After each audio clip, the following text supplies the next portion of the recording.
Hey YouTube, it's Paul here. I'm going to do a quick video on a new multi-tool that I bought the other day.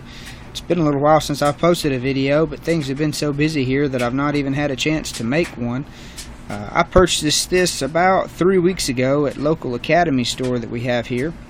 And it's been in my EDC rotation ever since, and this is the first chance I've got to sit down with my video recorder and try to make a video.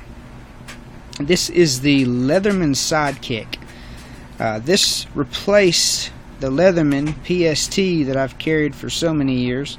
There's nothing wrong with the PST. I still love it, but it's kind of outdated. I'm not going to put it on a back burner. I'm just going to find another use for it, find somewhere else to keep it. But this is the new addition to my EDC. I watched a video that Nothing Fancy had on it about 2 weeks before I purchased it, and it really persuaded me to get this multi-tool. I could go out and I could spend $80 or $90, $100 on one of the higher end Leatherman products like the Surge or the Charge, but I'm not that kind of person. I like to buy things that are available, easily purchased. I don't like to spend large amounts of money on things that I have a tendency to lose or break. So this right here kind of fit into my budget, fit in my way of life. I paid $40 for this. It's about right. I don't mind spending $40, $50 on something if it's good quality. I don't really like spending more than that. When I bought it, it came, of course, with the multi-tool. It came with this leather pocket sheath, which I really love, and then it came with a carabiner that I gave to my wife. I don't really have a use for another carabiner. I have so many already, and she didn't. She kind of liked the look of it, so I said, well, baby, just take it and put it on your keys, because I'm a good husband like that. I'm not going to do a real in-depth review of the multi-tool. I'm just going to go through some of the things that I like about it, some of the pros and the cons. There's very little that I don't like about this multi-tool. Like I said, I've carried it since the day that I've bought it, and so far I've used it almost every single day since I've had it. I just replaced a light fixture with it today. It's just really handy to always have something like this in my pocket.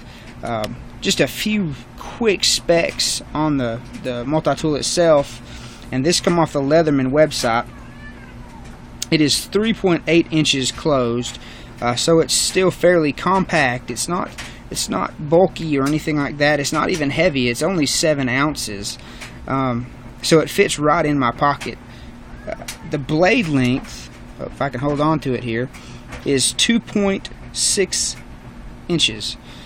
So it's not a huge blade, but it's small enough for a good utility blade. I've used it several times. It's kind of my backup, especially when I'm at work. I carry this, and then I carry my Sogzilla that I've done a video on. So it's a really good utility blade. The multi-tool itself is a really great multi-tool. It's got the 420HC blade here. I really like the way that blade is shaped, if you can get a good view of that. It's got the clip point, hollow ground. I really do like that. It keeps a good edge. It doesn't get super sharp, but it's sharp enough to do what I need to do with it. I've not found anything yet that I couldn't cut with it if I needed it. On the other side, it's got this saw blade here. I actually used this the other day. I needed to cut a piece of PVC, and I didn't have a hacksaw handy, and let me tell you something, this sucker cut through it like butter. Took me about 45 seconds, and I cut through an 1.5 inch piece of PVC, and I was pretty happy with it. It was handy to have. My PST did not have a saw on it, so I'd have been out of luck if I hadn't had this. It does have the pocket clip. I've not used it yet. I'm sure at some point it might come in handy, but I've just not had the opportunity to try it. When it's in my pocket, I keep it in this leather sheath. Leather sheath has been really handy. It keeps my multi-tool from getting scratched up, and it keeps me from scratching anything else in my pocket up with the multi-tool. It stays in the pocket really well.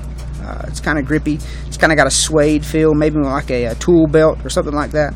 So it stays in the pocket real good, and that's been a really handy addition to it. One of the deciding factors of buying this particular multi-tool is because it had this little case. I don't like belt cases. I don't ever use them. I'll get the multi-tool home and I'll take it out and I'll lose the case because I don't like wearing things on my belt.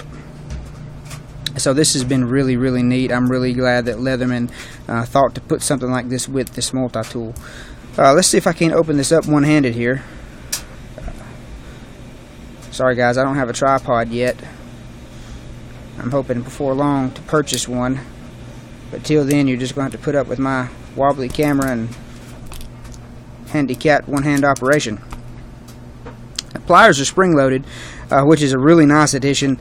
I've got my Leatherman PST that I just showed you a few seconds ago, and then I have the Gerber diesel pliers that I keep in my bag, and neither one of them are spring-loaded, and I've never had a spring-loaded multi-tool, but I tell you what, I'm learning to love it. Just really, really handy. The spring, it's not too stiff. It's really easy to operate the pliers, but it's not weak in any sense of the word. It's a very, very good spring system that they've got in this multi-tool. Some of the things that are in it, see if I can get it open one-handed. Probably not. There's that. It's got the lanyard, which I might use. I don't know yet. I hadn't had the chance to try it yet. I might put a little paracord lanyard on it. We'll just have to see. But I don't really need it. It's got the serrated blade there, and I really like the fact that the serrated blade is separate from the main blade itself, because I don't like dual blades. I like to have one or the other, and this has been really handy. I had to do some ceiling tiles at my church the other day, and that cut through the ceiling tile was really great. And it didn't mess up my knife blade. It's got this little file here, the one-sided file. It's got a small screwdriver on the end of it, and a 1.5 inch, I don't know if you can see that, ruler, which probably won't ever use that, but I've most definitely used the file already and the screwdriver. It's got a can opener, which it's always handy to have a can opener. I haven't used it yet, but if it works as good as the one that I've got on my PST, I shouldn't have any complaints with it. The other side here is just 2 screwdrivers. You've got your Phillips head screwdriver here. Used it today on the light fixture. It works great.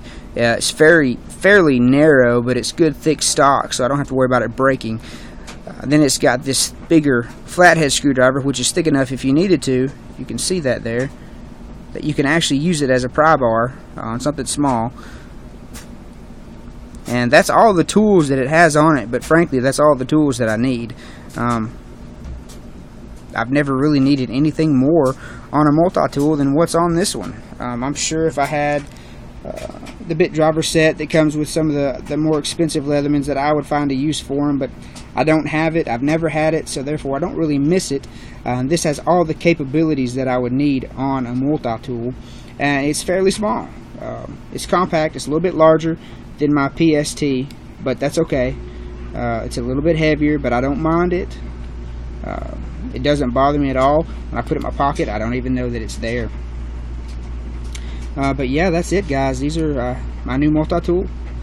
If y'all have any comments on it, any questions about it, I'm more than happy to try to answer them. The only downfall that I've seen so far with this multi-tool, and it really doesn't bother me so much, I don't even really notice it, but it is there. The blades, the lockup isn't extremely tight on either one of these blades. Now, the blades are the only thing on the multi-tool that has a liner lock on it. The tools inside the tool itself do not lock, but the blades on the outside of it do. They lock up good, but they've got a little front backwards wiggle there, but it doesn't really bother me. Like I said, this is just a backup blade to my main EDC, so I can deal with that. It's nothing major. It doesn't really damper whether I would buy this again or not, because I definitely would, and I would definitely recommend this to anybody looking for something small, easy, and economical to buy. This has definitely been great so far. I'll keep you posted on how it's going. It'll be in my next EDC video, I'm sure. But if you have any questions, leave it. Rate, comment, subscribe, like it, love it, leave it, whatever you feel like doing. You guys have a great day.